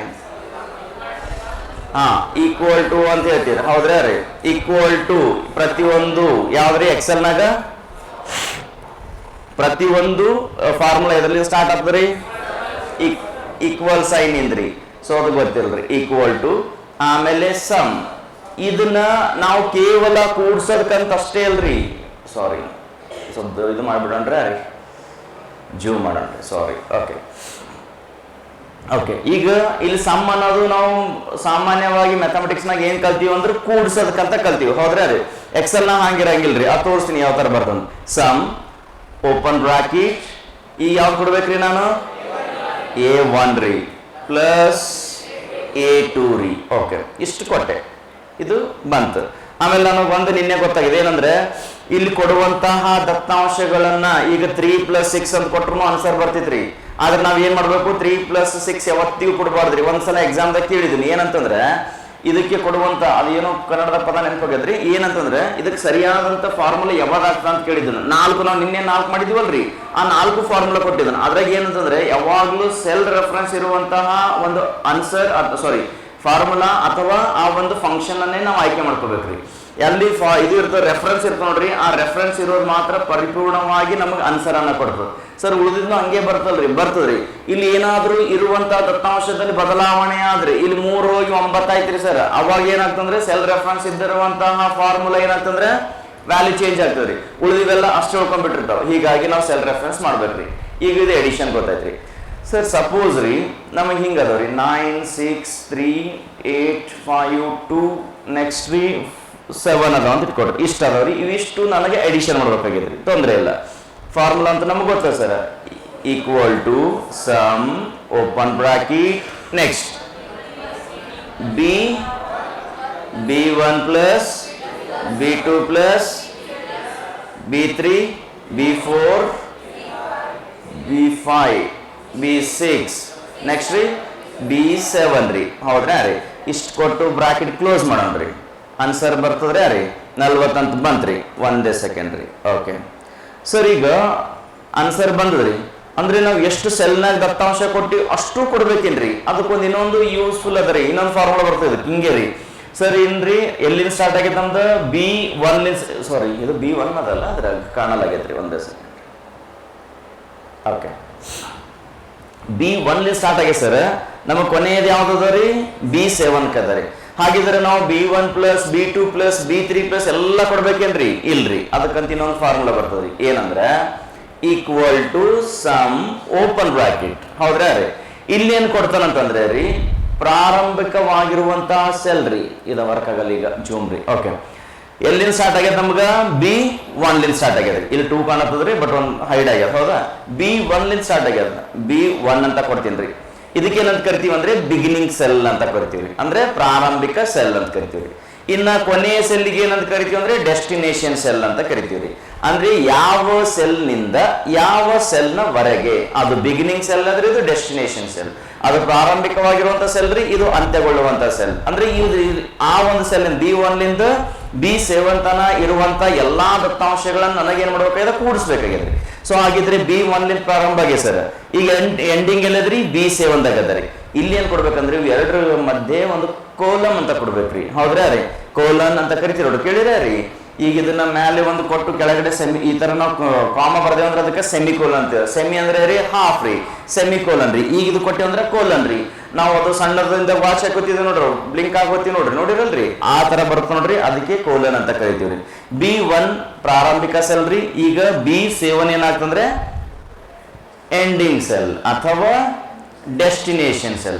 ಬ್ರಾಕೆಟ್ ಕ್ಲೋಸ್ ಮಾಡಿದ್ರಿ ಅಂದ್ರ ಈಗ ಒಂದು ಬ್ಲೂ ಕಲರ್ ಬಂದದ್ರಿ, ಹೌದ್ರಾ ರೀ? ಇದರ ಅರ್ಥ ಇಷ್ಟು ಸೆಲ್ ಸೆಲೆಕ್ಟ್ ಆಗ್ಯಾವ ಅಂತ ಅರ್ಥ ರೀ. ಈಗ ಎಂಟರ್ ಕೀ ಪ್ರೆಸ್ ಮಾಡ್ತೀನಿ ರೀ, ಆನ್ಸರ್ ಸೇಮ್ ಬಂದದ್ರೆ ಓಕೆ ಸರ್ ಆನ್ಸರ್ ಓಕೆ ರೀ. ಈಗ ಇದ್ರಾಗ ಒಂದು ಯಾವ್ದಾರ ವ್ಯಾಲ್ಯೂ ಚೇಂಜ್ ಮಾಡಮ್ರಿ ಸರ್. ಇದ್ರಾಗ 4 ಅಂತ ಕೊಡ್ರಿ 2 ತೆಗೆದು, ಹೌದಾ? ವ್ಯಾಲ್ಯೂ ಚೇಂಜ್ ಆತ ನೋಡೋಣಂತ್ರಿ. ಎರಡಕ್ಕ ಚೇಂಜ್ ಆಯ್ತ್ರೆ. ನಾವಿಲ್ಲಿ ಏನು ಕೊಟ್ಟಿವಿ ಅಂದ್ರೆ ಎರಡು ಫಾರ್ಮುಲಾದಾಗ ಸೆಲ್ ರೆಫರೆನ್ಸ್ ಕೊಟ್ಟಿವ್ರಿ. ಇದು ಇಂಪಾರ್ಟೆಂಟ್, ಹೌದ್ರಾ ರೀ? ಯಾವಾಗೇ ನೀವು ಸೆಲ್ ರೆಫರೆನ್ಸ್ ಕೊಟ್ಟು ನೀವು ಕ್ಯಾಲ್ಕುಲೇಷನ್ ಮಾಡ್ತೀರಿ, ನೀವು ಏನೇ ಬದಲಾವಣೆ ಮಾಡಿದ್ರಂದ್ರೂ ಅಲ್ಲಿ ಇಲ್ಲಿ ಕೂಡ ಬದಲಾವಣೆ ಆಗ್ತಿರ್ತದೆ. ಎಕ್ಸಾಂಪಲ್ ಇಲ್ಲಿ ಇನ್ನೊಂದಕ್ಕೆ 777 ಕೊಟ್ಟಿವಿ ಸರ್, ಇದಕ್ಕೆ ಇಷ್ಟು ಆಲತ್ತವ್ರಿ. ಅಂದ್ರೆ ಎರಡು ಫಾರ್ಮುಲಾಗಳು ಚೇಂಜ್ ಆಲತ್ತವ್ರಿ. ಸೊ ಇನ್ನೊಂದು ಗೊತ್ತಿರಬೇಕು, ನಾವು ಎಲ್ಲ ಕಡೆ ಪ್ರತಿಯೊಂದು ಸೆಲ್ ಅನ್ನ ಹಾಯ್ಕೊಂತ ಬರ್ಬೇಕಾ? ಇಲ್ಲ ಸರ್. ಯಾವ ಸೆಲ್ನಿಂದ ಪ್ರಾರಂಭ ಆಗ್ಯದ, ಯಾವ ಸೆಲ್ಲಿಗೆ ಅದು ಅಂತ್ಯ ಆಗ್ತದೆ, ಅವು ಎರಡರ ಮಧ್ಯೆ ಒಂದು ಕೋಲನ್ ಕೊಟ್ಟರೆ ಮುಗಿತ್ರಿ ಸರ್. ನೆನಪಿರ್ತದ? ಪ್ರಾರಂಭದ ಸೆಲ್ಲು, ಅಂತ್ಯದ ಸೆಲ್ಲು, ಅವು ಎರಡರ ಮಧ್ಯೆ ಏನು ಹಾಕ್ಬೇಕ್ರಿ? ಕೋಲನ್ ಹಾಕ್ಬೇಕ್ರಿ. ಫಿನಿಶ್. ಓಕೆ, ಇದು ನಮಗೆ ಎಡಿಷನ್. ನೆಕ್ಸ್ಟ್ ಇನ್ನು ಎರಡನೇದ್ರಿ ಸಬ್ಟ್ರಾಕ್ಷನ್. ಆದ್ರೆ ನಾವು ಕನ್ನಡದಾಗ ಕಳೆಯುವುದು ಅಂತ ಕರಿತೀವ್ರಿ. 20ರಾಗ ಒಂದು 6 ಕಳೆಯೋಣಂತ್ರಿ. ಇಲ್ಲೂ 6 ಬಂದಲ್ರಿ, 5 ಕಳೆಯೋಣಂತ್ರಿ. ಫಾರ್ಮುಲಾ ರೀ, ಎಲ್ಲಾ ಫಾರ್ಮುಲಾಗಳು ಏನೇ ಪ್ರಾರಂಭ ಆಗ್ತಾವ್ರಿ, ಇದು ತಲೆ ಫುಲ್ ಇರ್ಬೇಕು ನೋಡ್ರಿ. ಏನಿಲ್ಲ ಅಂದ್ರೆ ಒಂದು 3 ಸಲ ಬೇರೆ ಬೇರೆ ವಿಧದ ಎಕ್ಸಾಮ್ದಾಗ SD ದಾಗ ಕೇಳ್ಯಾನ, FD ದಾಗ ಕೇಳ್ಯಾನ, PDO ದಾಗ ಕೇಳಿ, ಎಲ್ಲ ಕಡೆ ಒಂದು ಸಲ ಬಂದದ್ರಿ. ಎಕ್ಸೆಲ್ ನ ಪ್ರತಿ ಫಾರ್ಮುಲಾಗಳು ಡ್ಯಾಶ್ ನಿಂದ ಪ್ರಾರಂಭ ಆಗ್ತಾವ್ರಿ. ಈಕ್ವಲ್ ಸೈನ್ ಇಂದ್ರಿ, ಸಮ್ ಸರ್ ಇನ್ನು ಸಮ್ಮೆ ರೀ. ಹ್ಞೂನ್ರಿ. ಎಲ್ಲದರಿ? 20 ಅನ್ನದ್ರಿ C1 ದಾಗ ಅದರಿ. ನನಗೆ ಯಾವ ಒಂದು ದತ್ತಾಂಶ ಮೈನಸ್ ಮಾಡ್ಬೇಕ್ರಿ? ಮೈನಸ್. ಇಲ್ಲಿ ಅರ್ಥಮೆಟಿಕ್ ಆಪರೇಟರ್ ಮಾತ್ರ ಕ್ಲಿಯರ್ ಹಾಕ್ಬೇಕ್ರಿ. ಈ ಅರ್ಥಮೆಟಿಕ್ ಆಪರೇಟರ್ ಅಂದ್ರೆ ಯಾವ್ರಿ? ಎಡಿಷನ್, ಸಬ್ಟ್ರಾಕ್ಷನ್, ಮಲ್ಟಿಪ್ಲಿಕೇಶನ್, ಡಿವಿಷನ್ ರೀ. ಕೂಡ್ಸೋ ಚಿಹ್ನೆ, ಕಳಿಯೋ ಚಿಹ್ನೆ, ಗುಣಾಕಾರ ಚಿಹ್ನೆ, ಭಾಗಕಾರ ಚಿಹ್ನೆ, ಇವು ಹಾಕೋದಕ್ಕೆ ನಾವೇನಂತ ಕರಿತೀವ್ರಿ? ಅರ್ಥಮೆಟಿಕ್ ಅಂತ ಕರಿತೀವಿ. ಸೊ ಇಲ್ಲಿ ನಾವು ಕೊಡುವಂಥದ್ದು ಅರ್ಥಮೆಟಿಕ್ ಆಪರೇಟರ್ಸ್ ಮಾತ್ರ ನೀಟಾಗಿ ಕೊಡ್ಬೇಕು ನನಗೆ. ಯಾವ್ದ್ರಿಂದ? C1 ದಾಗ ಏನ್ ಕಳಿಬೇಕಾದ? C2 ಕಳಿಬೇಕಾದ್ರಿ. So C1 minus C2 ಇದನ್ನ ಬ್ರಾಕೆಟ್ ಕ್ಲೋಸ್ ಮಾಡ್ತೀನಿ ರೀ. ಈಗ ಎಂಟರ್ ಕೀ ಪ್ರೆಸ್ ಮಾಡೋಣ. 15 ಬಂತ್ರಿ ರೀ. ಕ್ಲಿಯರ್ ಅದ ರೀ? ಹಾಗಾದ್ರೆ ಈ ಸಮ್ ಅನ್ನೋದು ಕೇವಲ ಕೂಡ್ಸೋದಕ್ಕಷ್ಟೇ ಅಂತಲ್ರಿ, ಅದ್ರ ಕೆಲಸ ಏನಂತಂದ್ರೆ ರೀ, ಬೈ ಡಿಫಾಲ್ಟ್ ಆಗಿ ಫಾರ್ಮುಲಾದಾಗ ಬರುವಂತದ್ರಿ. ಅದನ್ನ ಇನ್ನು ಬೇರೆ ಬೇರೆ ಫಾರ್ಮುಲಾಗಳಿಗೆ ಬೇರೆ ಬರ್ತದೆ, ತೋರಿಸ್ತೀನಿ ಅಂತ್ರಿ. ಅರ್ಥಮೆಟಿಕ್ ಆಪರೇಟರ್ ಅಂತ ಏನ್ ಕರೆದಿರಿ ಅಷ್ಟಕ್ಕ ಇದೇ ಬರ್ತದೆ. ಇದನ್ನ ಮೈನಸ್ ಮಾಡಿದೇವ್ರಿ. ಇನ್ನು ಗುಣಾಕಾರ ರೀ. ಫಾರ್ ಎಕ್ಸಾಂಪಲ್ ಈಗ ಇದೇ 5ಕ್ಕೆ 5ರಿಂದ ಗುಣಾಕಾರ ಮಾಡೋಣ ಅಂತ್ರಿ. Equal to sum open bracket D1 into ರೀ. ನಮ್ಗೆ ಇಂಟು ಯಾವ್ದು ಕೊಡ್ಬೇಕಂದ್ರೆ ನಾವು ಕೀಬೋರ್ಡ್ ಸ್ಟಾರ್ ಅಂತೀವಿ, ಹೌದಾ? ಅದಕ್ಕೆ ಆಸ್ಟ್ರಿಕ್ ಅಂತ ಕರಿಬೇಕು ಆಕ್ಚುಲಿ ರೀ. ಸ್ಟಾರ್ ಅಂತ ಕರಿತೀವ್ರಿ. ಅದೇ ಸ್ಟಾರ್ ಏನಾಗಿರ್ತಂದ್ರೆ ರೀ, ಮಲ್ಟಿಪ್ಲಿಕೇಶನ್ ಆಗಿರ್ತದೆ. ಇಂಟು ಯಾವ್ದ್ರಿ? D2. Okay, bracket close. ಬಂತ್ರ್ಯಾ ರೀ? ಆನ್ಸರ್ ಇನ್ನೂ ಬಂದ ಸರ್, ಕರೆಕ್ಟ್ ಅದ ರೀ. ಇನ್ನ ಭಾಗಕಾರ ರೀ. ಎಕ್ಸಾಂಪಲ್ 100ಕ್ಕೆ ಒಂದು 5 ಇರ್ಲಿಂತ್ರಿ. Equal to sum open bracket ಯಾವದ್ರಿ? E1 ಡಿವೈಡೆಡ್ ಬೈ, ಹೌದ್ರಾ? ಇದು ಸ್ಲ್ಯಾಶ್ ರೀ. ಸ್ಲ್ಯಾಶ್ ಅಂದ್ರೆ 2 ಬರ್ತಾವ್ರಿ ಸರ್. ಹಿಂಗೊಂದು ಬರ್ತರಿ, ಹಿಂಗೊಂದು ಬರ್ತರಿ. ಈ ತರ ಅದ್ರ ಉಲ್ಟಾ ಬರೋದಕ್ಕೆ ಏನಂತ ಕರಿತೀವ್ರಿ? ಬ್ಯಾಕ್ ಸ್ಲ್ಯಾಶ್ ಅಂತ ಕರಿತಾರೆ. ಅಂದ್ರೆ ಅದು ಹಿಂದಕ್ಕೆ ಭಾಗ್ಯದ್ರಿ. ಇದನ್ನ ಈ ತರ ಭಾಗ್ಯದ ಅಂತ ಹೇಳ್ತೀವಿ ನೋಡ್ರಿ. ಇದು ಯಾಕಡೆ ಭಾಗ್ಯದ್ರಿ? ಮುಂದಕ್ಕೆ ಭಾಗ್ಯದ್ರಿ. ಅದಕ್ಕೆ ಇದಕ್ಕೆ ಫ್ರಂಟ್ ಅಂತ ಕರಿತೀವಿ. ಫ್ರಂಟ್ ಸ್ಲ್ಯಾಶ್ ಬ್ಯಾಕ್ ಸ್ಲ್ಯಾಶ್ ರೀ. ಸೊ E1 ಡಿವೈಡೆಡ್ ಬೈ ಯಾವದ್ರಿ? E2 ರೀ. ಬ್ರಾಕೆಟ್ ಕ್ಲೋಸ್ ರೀ. ಈಗ ಎಂಟರ್ ರೀ. ಬಂದ್ರಿ ಆನ್ಸರ್ ರೀ. ಸೊ ಈ ಸಮ್ ಅನ್ನೋದು ಏನಾಗುತ್ತೆ ಅಂದ್ರೆ ಕಾಮನ್ ಆಗಿ ಬಳಕೆ ಮಾಡಕ್ ಅಂದ್ರೆ ಅರ್ಥಮೆಟಿಕ್ ಆಪರೇಟರ್ಸ್ ನಾಗ ಸಮ್ ಅನ್ನೋದು ಅಂದ್ರೆ ಎಲ್ಲ 4 ಅರ್ಥಮೆಟಿಕ್ ಆಪರೇಟರ್ಗಳಿಗೆ ಅದನ್ನ ಯೂಸ್ ಮಾಡ್ತಿರ್ತೀವಿ. ಆದ್ರೆ ಅಲ್ಲಿ ಬಳಸುವಂತ ಆಪರೇಟರ್ ಮಾತ್ರ ಇಂಪಾರ್ಟೆಂಟ್. ಇಲ್ಲ ಆಪರೇಟರ್ ಅಂದ್ರೆ ಯಾವ್ರಿ? ಇದೇ ಚಿಹ್ನೆಗಳ್ರಿ. ಪ್ಲಸ್ ಚಿಹ್ನೆ, ಮೈನಸ್ ಚಿಹ್ನೆ, ಗುಣಾಕಾರ ಚಿಹ್ನೆ, ಭಾಗಾಕಾರ ಚಿಹ್ನೆ, ಅವು ಮಾತ್ರ ಕರೆಕ್ಟ್ ಆಗಿ ಯೂಸ್ ಮಾಡಿದ್ರೆ ಮುಗಿದೈತ್ರಿ. ಇವು 4 ಗೊತ್ತಾದ್ರೆ ನಿಮ್ಗೆ ಅರ್ಥಮೆಟಿಕ್ ಆಪರೇಟರ್ಸ್ ಗೊತ್ತಾಗ್ಯದ ಅಂತ ಅರ್ಥ ರೀ. ಸರ್ 2 ದತ್ತಾಂಶಗಳನ್ನ ಕೂಡ್ಸೋ ಟೈಮ್ನಾಗ ನೀವು ಪ್ಲಸ್ ಮಾಡ್ಬೋದ್ರಿ. ಒಂದಕ್ಕಿಂತ ಹೆಚ್ಚಿಗಿದ್ದಾವಲ್ಲಿ ಪ್ಲಸ್ ಅರ ಹಾಕ್ರಿ, ಇಲ್ಲ ಅಂದ್ರೆ ರೀ ಕೋಲನ್ ಕೊಡ್ಬೋದ್ರಿ. ಯಾವ್ದಾವ್ರಲ್ಲಿ? ಪ್ರಾರಂಭಿಕವಾಗಿರುವಂತಹ ಸೆಲ್ ರೀ ಮತ್ತು ಅಂತ್ಯದ ಸೆಲ್, ಅದನ್ನೇ ಬಿಗಿನಿಂಗ್ ಸೆಲ್, ಡೆಸ್ಟಿನೇಷನ್ ಸೆಲ್ ಅಂತ ಕರಿತಾರೆ. ಇನ್ನು ಸಬ್ಟ್ರಾಕ್ಷನ್ ಗೊತ್ತಾಯ್ತು, ಮಲ್ಟಿಪ್ಲಿಕೇಶನ್ ಗೊತ್ತಾಯ್ತು, ಡಿವಿಷನ್ ಕೂಡ ನಮ್ಗೆ ಗೊತ್ತಾಯ್ತ್ರಿ. ಕ್ಲಿಯರ್ ಅದಾವ್ರಿ? ಯಾರೀ ತಿಳಿದವ್ರೆ? ಇನ್ನೊಂದ್ಸಲ ಹೇಳ್ಬೇಕ್ರಿ? ಯಾರೀ? Okay sir, ತಿಳಿದವ್ರಿ. ನೆಕ್ಸ್ಟ್ ಈಗ ಇದೆಲ್ಲ ಗೊತ್ತಾಯ್ತು ನನಗೆ. ಯಾವ್ಯಾವ್ರಿ? ಅರ್ಥಮೆಟಿಕ್ ಆಪರೇಟರ್ಸ್ ಅಂತ ಗೊತ್ತಾಯ್ತ್ರಿ. ಇನ್ನ ಎಕ್ಸೆಲ್ ನಾಗ ಏನ್ರಿ ಒಂದು ಕಂಡೀಷನ್ ಬರ್ತದ್ರಿ. ನಾವಿನ್ನು ಗ್ರಾಮರ್ನಾಗ ಯೂಸ್ ಮಾಡ್ತೀವಿ ನೋಡ್ರಿ, ಇಫ್ ಅಂತ ಯೂಸ್ ಮಾಡ್ತೀರಿ. ಕೇಳಿದ್ರಿ? ಇಫ್ ಅಂದ್ರೆ ರೀ ಒಂದು ವೇಳೆ ರೀ ಅಂದಾಗ, ಹೌದ್ರಾ ರೀ? ಕರೆಕ್ಟ್ ಅದ. ಒಂದು ವೇಳೆ ಏನ್ ಹೇಳ್ಕೊಡತ್ತಾರ ಮಗ ಜನರಲಿ ಮಾತಾಡೋ ಕಂಡೀಷನ್ ಇರ್ತದ, ಹೌದ್ರಾ ರೀ? ಇಫ್ ಕಂಪ್ಯೂಟರ್ ಕ್ಲಾಸ್ ಇತ್ತಂದ್ರೆ ಅಷ್ಟೇ ನಾವು ಕ್ಲಾಸಿಗೆ ಬರ್ತೀವಿ ಸರ್. ಇಫ್, ಹೌದ್ರಾ ರೀ? ಓಕೆ. ಆಮೇಲೆ ಸರ್ ಭಯಂಕರ ಯಾಕ್ರಿ ಸರ್ ಅಂತ ನಂಗಾರ ರೀ. ಓಕೆ ಓಕೆ ಈ ಇಫ್ ಕಂಡೀಷನ್ ಅನ್ನೋದು ಏನ್ ಕೆಲಸ ಮಾಡ್ತದೆ ಅಂದ್ರೆ ರೀ, ಇದಕ್ಕೆ ಟ್ರೂ ಕಂಡೀಷನ್ ಅಂತ ಕರೀತಾರೆ. ನೆನಪಿರ್ಬೇಕು ನಾವು. ಇಫ್ ಕಂಡೀಷನ್ ಅಂದ್ರೆ ಏನ್ ಹೇಳ್ರಿ? True condition. ಟ್ರೂ ಕಂಡೀಷನ್ ಅಂದ್ರೆ ನಮ್ಗೆ ಯಾವ್ದಾದ್ರು ಎರಡು ದತ್ತಾಂಶವನ್ನ ಕಂಪ್ಯಾರಿಸನ್ ಮಾಡಕತ್ತೀವಿ ಅಂತ ಇಟ್ಕೊಳ್ಳೋಮತ್ರಿ. ಕಂಪ್ಯಾರಿಸನ್ ಮಾಡೋ ಯಾವ್ದು ಬರ್ತದ್ರಿ? ಇದೇ ಇಫ್ ಅನ್ನ ಬಳಕೆ ಮಾಡ್ತೀವಿ. ಹೆಂಗ್ರಿ ಸರ್? ಇದು ನೋಡ್ಬೇಡ. ಇಫ್ ಅಂದ್ರೆ ಏನಾಗ್ತದ್ರಿ? ಟ್ರೂ ಕಂಡೀಷನ್ ಅಂತ ಕರಿತೀವಿ. ಇನ್ನು ಐಂಡ್ ಅಂತ ಬರ್ತದ್ರಿ. ಐಂಡ್ ಅಂದ್ರೆ ಇದಕ್ಕೆ ಏನಂತ ಕರಿತೀವಿ ಅಂದ್ರೆ ಫಾಲ್ಸ್ ಕಂಡೀಷನ್ ಅಂತ ಕರಿತೀವಿ. ಏನಂತ ಕರಿತೀವಿ ಅದಕ್ಕೆ ರೀ? Falls condition. ಗ್ರೂಪ್ ಸಿದಾಗ ಇದ್ರ ಬಗ್ಗೆ ಬಹಳ ಕನ್ಫ್ಯೂಷನ್ ಮಾಡಿಟ್ಟಿರ್ತಾನ್ರಿ. ನೀವು ಮುಂದೆ ನಾ ಅದಕ್ಕೆ ಹೇಳ್ತೀನಿ, ನಿಮಗೆ ಸ್ಟಾರ್ಟಿಂಗೇ ಹೇಳಿದ್ದೆ, ಇಲ್ಲಿ ಈ ಕ್ಲಾಸ್ ಹೆಂಗಾಗಿರ್ಬೇಕಂದ್ರೆ ನಮ್ಗೆ FD SD ಎಲ್ಲಾನು ಹಿಂಗೆ ಎಳಿ ನೀರು ಕುಡ್ದಂಗ್ರಿ. ಇನ್ನು ಗ್ರೂಪ್ ಸಿ ಬಂದ್ರೆ ಆರಾಮಾಗಿ ಬರೆಯಂಗಿರ್ಬೇಕ್ರಿ. ಇದು ಇಫ್ ಮತ್ತು ಐಂಡ್ ಅನ್ನೋದು ಏನದ ನೋಡ್ರಿ, ಗ್ರೂಪ್ ಸಿದಾಗ ಅದು ಭಾಳ ಸಲ ಕೇಳ್ತಿರ್ತಾನೆ ಅವನ್ನ. ಏನಂದ್ರೆ ಸ್ವಲ್ಪ ಕನ್ಫ್ಯೂಷನ್ ಮಾಡೋ ಸಲಕ್ಕೆ ಇದನ್ನ ಕೇಳಿರ್ತಾರೆ. ಒಂದು ನೆನಪಿರ್ಬೇಕು ನಾವು, ಸರ್ ಇಫ್ ಅಂದ್ರೆ ಏನ್ರಿ ಸರ್? ಟ್ರೂ ಕಂಡೀಷನ್ ರೀ. ಐಂಡ್ ಅಂದ್ರೆ ಏನ್ರಿ ಸರ್? False condition. ಸರಿ, ಇಫ್ ಅಂದ್ರೆ ಟ್ರೂ, ನಾ ಬಾಹ್ಯಾಟ್ರ ಮಾಡ್ತೀನಿ ಏನ್ರ ಮಾಡ್ತೀನಿ ನೆನ್ಪಿಕೊತೀನಿ. ಈ ಟ್ರೂ ಫಾಲ್ಸ್ ಅಂದ್ರೆ ಏನ್ರಿ? ಸಮಸ್ಯೆ ಎಲ್ಲಿ ಬರ್ತಾ ಗೊತ್ತಾ? ಇಫ್ ಅಂದ್ರೆ ಟ್ರೂ, ಏನಾರ ಮಾಡಮ್ಮಪ್ಪ ಒಟ್ನಲ್ಲಿ ಹೇಳಿದಾರೆ ಇವತ್ತ, ರಟ್ಟಾರ ಹೊಡೆದು ಇಟ್ಕೊಳ್ಬಿಡಮ್. ಇಫ್ ಅಂದ್ರೆ ಟ್ರೂ, ಐಂಡ್ ಅಂದ್ರೆ ಫಾಲ್ಸ್, ಓಕೆ, ಬಾಹ್ಯಾಟ್ ಮಾಡಿದೇವೆ ಎಲ್ಲ ಓಕೆ. ಆದ್ರೆ ಈ ಇಫ್ ಸಾರಿ ಟ್ರೂ ಮತ್ತು ಫಾಲ್ಸ್ ಅಂದ್ರೆ ಏನ್ರಿ? ಹೌದಾ ಸರ್? ಇಡೀ ಪ್ರಪಂಚ ನಿಂತೀವಿ ಎರಡರ ಮೇಲೆ ನಿಂತದ್ರಿ. ಇಫ್ ಅಂಡ್ ಎಲ್ಸ್ ಮೇಲೆ ನಿಂತದ, ಹೌದಾ ಇಲ್ಲ? ಎಕ್ಸಾಂಪಲ್ ನೋಡಿ, ಏನಂದ್ರೆ ಕಂಪ್ಯಾರಿಸನ್ ಮಾಡಕ್ಕನ್ನಾಗ ಆ ಒಂದು ವ್ಯಾಲ್ಯೂ ಅದಕ್ಕೆ ಸಮನಾಗಿದೆ ಅಥವಾ ಅದಕ್ಕಿಂತ ದೊಡ್ಡದಿದೆ ಅಥವಾ ಅದಕ್ಕಿಂತ ಚಿಕ್ಕದಿದೆ, ಹೌದಾ ರೀ? ಈ ಬಗ್ಗೆ ಏನಾದ್ರೂ ಮಾತಾಡ್ತೀವಲ್ಲ, ಅದು ಸರಿಯಾಗಿದೆ ಅಂತ ಹೇಳೋದನ್ನೇ ಟ್ರೂ ಹೇಳ್ತಿರ್ತದೆ, ಹೌದ್ರ? ಎಕ್ಸಾಂಪಲ್ ನೋಡ್ರಿ, ಹೆಂಗ್ರಿ ಅಂತಂದ್ರೆ, ಸರ್ ಇವತ್ತು ಸ್ಟ್ರೈಕ್ ಇಲ್ಲ ಅಂದ್ರೆ ಬಸ್ಗಳು ಇರ್ತಾವ್ರಿ. ಕಂಡೀಷನ್ ಅದಲ್ಲಿ ಏನದರಿ? ಇವತ್ತು ಸ್ಟ್ರೈಕ್ ಇಲ್ಲ ಅಂದ್ರೆ ಬಸ್ ಇರ್ತಾವ್ರಿ. ಸ್ಟ್ರೈಕ್ ಅದ ಅಂದ್ರೆ ಬಸ್ಗಳು ಇಲ್ರಿ. ಕಂಡೀಷನ್ ಹೇಳಕತ್ತಂದ್ರೆ ರೀ, ಓಕೆ. ಹಾಗಿದ್ರೆ ಏನದರಿ? ಇವ ಸ್ಟ್ರೈಕ್ ಅದರಿ, ಹಾ ಅದರಿ ಅಂದ್ರೆ ಬಸ್ ಬಂದವತ್ತು. ಸ್ಟ್ರೈಕ್ ಅದಾರ, ಇಲ್ರಿ ಅಂದ್ರೆ ಬಸ್ ಚಾಲು ಅದಾವ.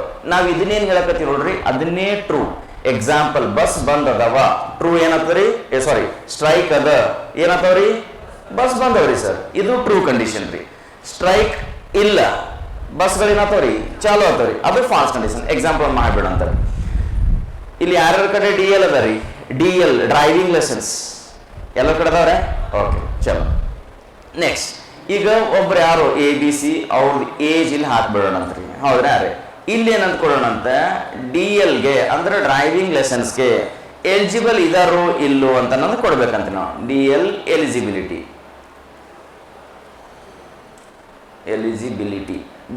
ಓಕೆ.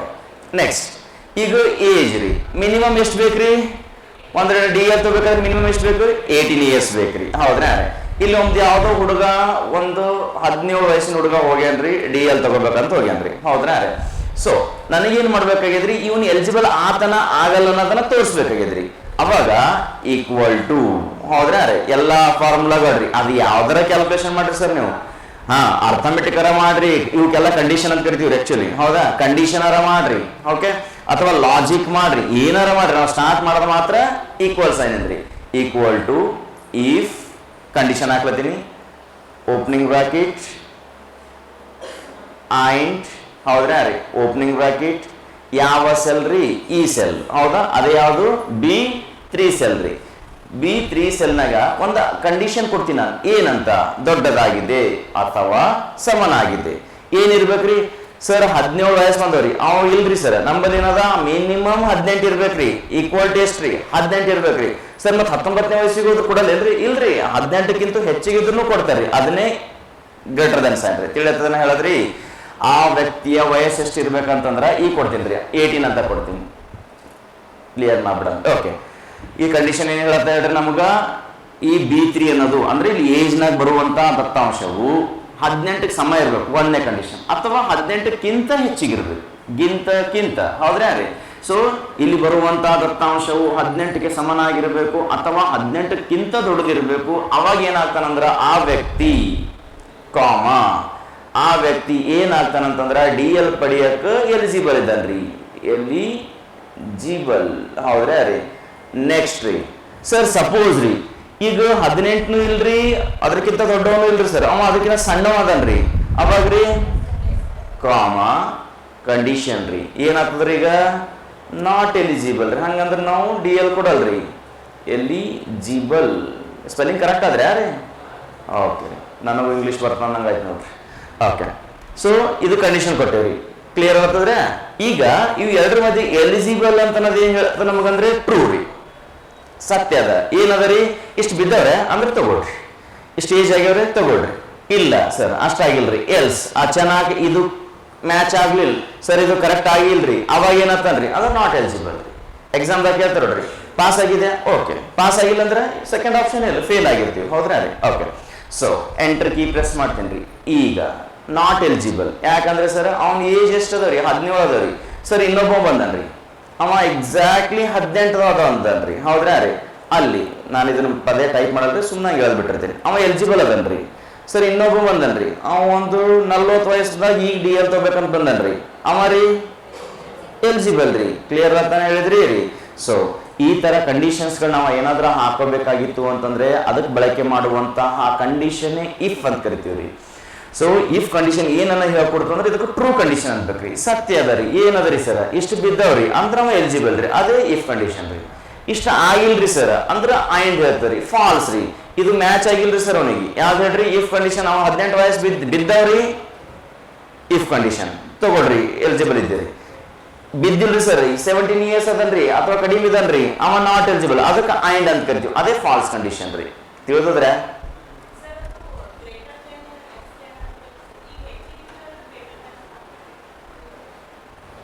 ಏನಮ್ಮ ನಂಗೆ ಅರ್ಥ ಆಗಲಿಲ್ಲ ಕ್ವಶನ್ ರೀ.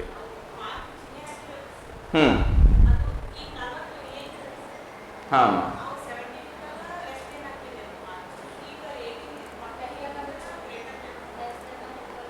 ಓಕೆ ಓಕೆ ಓಕೆ, ಒಂದೇ ಸರ್ ಕ್ಲಿಯರ್ ಆಯ್ತು ರೀ. ನಿಂದ ಇದೊಂದು ಆಪ್ಷನ್ ಜಲ್ದಿ ಸಿಗಲ್ಲ. ಈಗ ನಮ್ಗೆ ಡೌಟ್ ಏನದ ಅಂದ್ರೆ ರೀ, ಇದು ಒಂದಿಷ್ಟು ದೊಡ್ಡದು ಬಂತಲ್ಲ,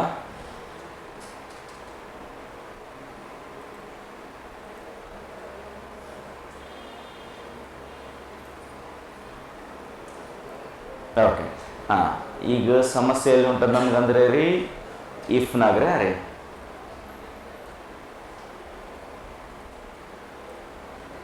ಇನ್ನೊಂದು ಸ್ವಲ್ಪ ಸಣ್ಣ ಮಾಡಮೇನ್ರಿ ಕಾಣ್ತದೆ. ಚಲೋ. ಈಗ ಏನು ಪ್ರಾಬ್ಲಮ್ ರೀ ಮೇಡಮ್, ಈಗ ಗ್ರೇಟರ್ ದೆನ್ ಸೈನ್ ಹಾಕಿವ್ರಿ. ಗ್ರೇಟರ್ ದೆನ್ ಸೈನ್ ಅಂದ್ರೆ ಈಗ ನಾವು ಏನು ಡಿಫೈನ್ ಮಾಡತ್ತೀನಿ ಅಂತಂದ್ರೆ ದೊಡ್ಡದಾಗಿದೆ ಸಮನಾಗಿದೆ ಅಂತ ಬೇಕಾಗಿದೆ. ಈಗ ಇದಕ್ಕೆ ಇನ್ನೊಂದು ಸ್ವಲ್ಪ ಚೇಂಜ್ ಮಾಡ್ಕೊಡ್ತೀನಿ ನಿಮಗೆ. ಏನಂದ್ರೆ ರೀ, ಸರಿ ದೊಡ್ಡದಾಗಿದೆ ಕರೆಕ್ಟ್ ರೀ, ಇದ್ರ ಮೀನಿಂಗ್ ಏನಲ್ಲಪ್ಪ ಅಂತಂದ್ರೆ B3 ನಲ್ಲಿ ಬಂದಿರುವಂತಹ ಏಜ್ ರೀ, B3ದಾಗ ಏನು ಹಾಕಿ ನಾವು ಏಜ್ ಹಾಕಿವಿ. ಇಲ್ಲಿ ಇರುವಂತಹ ಏಜ್ ಎಷ್ಟಿರ್ಬೇಕ್ರಿ, 18ಕ್ಕಿಂತ ದೊಡ್ಡದಿರ್ಬೇಕು ಅಥವಾ 18ಕ್ಕೆ ಸಮ ಇರ್ಬೇಕ್ರಿ. ಈಗ ಇದಕ್ಕೊಂದು ಸ್ವಲ್ಪ ಗ್ರೇಟರ್ ದೆನ್ ತೆಗಿತೀವ್ರಿ. ಈಗ ನೋಡ್ರಿ ಏನಾಗ್ತದಂದ್ರ ಇಲ್ಲಿ 18 ಬೇಕ್ರಿ ಸರ್ ನನಗೆ, ಅವಾಗ ಡಬಲ್ ಈಕ್ವಲ್ ಬೇಕಾಗ್ತವ್ರಿ. ನೆನಪಿರ್ತದ್ರೆ ಡಬಲ್ ಈಕ್ವಲ್.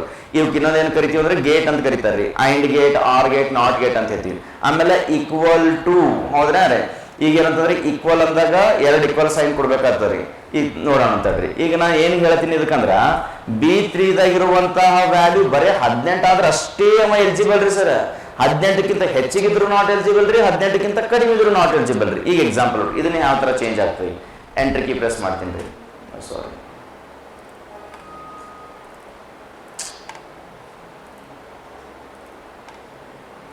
ಇದನ್ನ ಶೋ ಫಾರ್ಮುಲಾ ತೆಗಿಬೇಕ್ರಿ ಇದಕ್ಕೆ.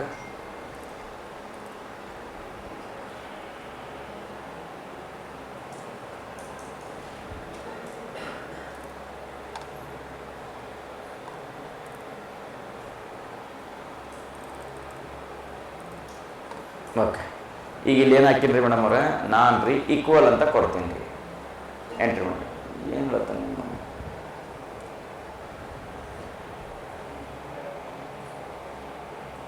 Formula enter. ಓಕೆ,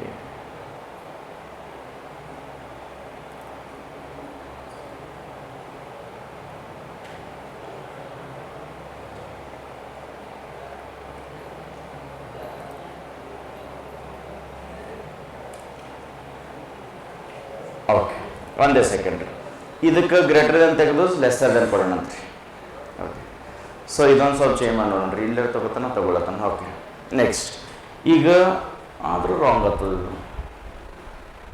18 ಅದಲ್ಲ, ಸಾರಿ. ನೆಕ್ಸ್ಟ್ ಇದಕ್ಕೆ 20 ಕೊಡೋಣ ಅಂತ, ನಾಟ್ ಎಲಿಜಿಬಲ್. ಇಲ್ಲಿ ನಾವು ಸ್ವಲ್ಪ ನೋಡ್ಬಿಡ್ರಿ. ಈಗ ಇದ್ರ ಫಾರ್ಮುಲಾ ಏನು ಕೊಟ್ಟಿನ್ರಿ ಅಂದ್ರೆ ರೀ, ಇಫ್ ಆ್ಯಂಡ್ B4. ಈಗ B4ನಾಗಿರುವಂಥ ದತ್ತಾಂಶ 20 ಅದ, ಹೌದ್ರಾ ರೀ. ಇದೇನಾಗಿರ್ಬೇಕ್ರಿ, 18ಕ್ಕೆ ಸಮ ಇರಬೇಕು ಅಥವಾ 18ಕ್ಕಿಂತ ಚಿಕ್ಕದಿರ್ಬೇಕ್ರಿ, ಅವಾಗ ಅವನು ಎಲಿಜಿಬಲ್, ನಾಟ್ ಎಲಿಜಿಬಲ್ ಅಂತ ಬಂದದಲ್ಲ. ಕರೆಕ್ಟ್, ಸಾರಿ, ಎಲಿಜಿಬಲ್ ಆಗಿ ನಾಟ್ ಎಲಿಜಿಬಲ್ ಅದ.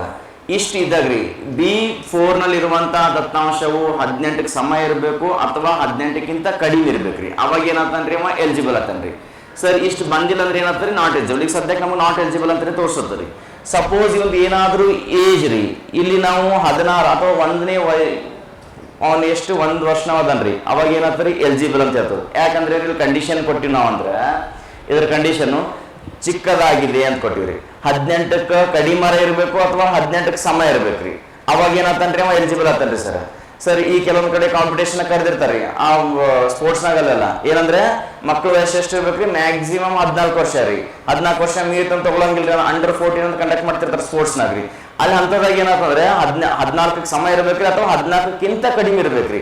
ಅವಾಗ 18ಕ್ಕೆ ಸಮ ಇರ್ಬೇಕ್ರಿ ಅಥವಾ 18ಕ್ಕಿಂತ ಕಡಿಮೆ ಇರ್ಬೇಕು, ಅವಾಗ ಎಲಿಜಿಬಲ್ ಆಗ್ತಾರ್ರಿ. ಸರ್ 18ಕ್ಕಿಂತ ಮೀರಿದ್ರು ಅಂತಂದ್ರೆ ರೀ ಅವ್ರಿಗೆ ಎಲಿಜಿಬಲ್ ಇಲ್ರಿ. ಅದಕ್ಕೆ ಆ ತರ ಕಂಡೀಷನ್ ಇಲ್ಲಿ ಕೊಟ್ಟಿನಿ, ಅದ್ರ ಉಲ್ಟಾ ಕೊಟ್ಟೀನ್ರಿ. ಎಕ್ಸಾಂಪಲ್ ಅವನಿಗ 18 ಇದ್ದಾನ ಅಥವಾ 19 ಇದ್ದಾನ ಅಂತಂದ್ರೆ ಅವ ನಾಟ್ ಎಲಿಜಿಬಲ್ ರೀ. ಇದು 1ನೇ ಕಂಡೀಷನ್. ಇನ್ನಿದು 2ನೇ ಕಂಡೀಷನ್ ಮ್ಯಾಲೆ ಏನ್ ಮಾಡಿದ್ವಿ ನಾವು ಈ ಹಿಂದೆ ಅಂತಂದ್ರೆ ರೀ, ಬಟ್ ಇದು ಈಕ್ವಲ್ ಬರ್ಬೇಕ್ರಿ. ಯಾಕೆ ಬರ್ತಾ ಇಲ್ಲ ಗೊತ್ತಾಗ್ತಲ್ಲ ನನಗೆ, ಹೌದ್ರಾ ರೀ. ಈಗ ಇದನ್ನ ಗ್ರೇಟರ್ ದೆನ್ ಅಂತ ಕೊಡೋಣಂತ್ರಿ. ಗ್ರೇಟರ್ ದೆನ್ ಅಂದಾಗ ಏನಂತಂದ್ರೆ 18ಕ್ಕಿಂತಲೂ ದೊಡ್ಡದ್ರಿ.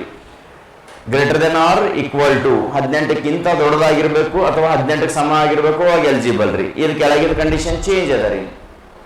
ಏನದ ರೀ, ಇಲ್ಲಿ 18ಕ್ಕಿಂತಲೂ ಚಿಕ್ಕವ ಇರ್ಬೇಕು ಅಥವಾ 18ಕ್ಕೆ ಸಮ ಇರ್ಬೇಕ್ರಿ, ಅವಾಗ ಎಲಿಜಿಬಲ್ ರೀ. ಈಗ 19 ಬಂದವ ಸರ, ಅದಕ್ಕೆ ಹಿಂಗಾಗಿ ಅವ ನಾಟ್ ಎಲಿಜಿಬಲ್ ಅಂತ ಅದ ರೀ. ಈಗ ತಿಳಿದ್ರೆ ಕನ್ಫ್ಯೂಷನ್ ಆಗ್ಯದ್ರಿ. ಹಾ ರೀ, ಸಿಂಪಲ್ ಐತ್ರಿ. ಇದನ್ನ 1 ಸೆಕೆಂಡ್ ರೀ. ಓಕೆ,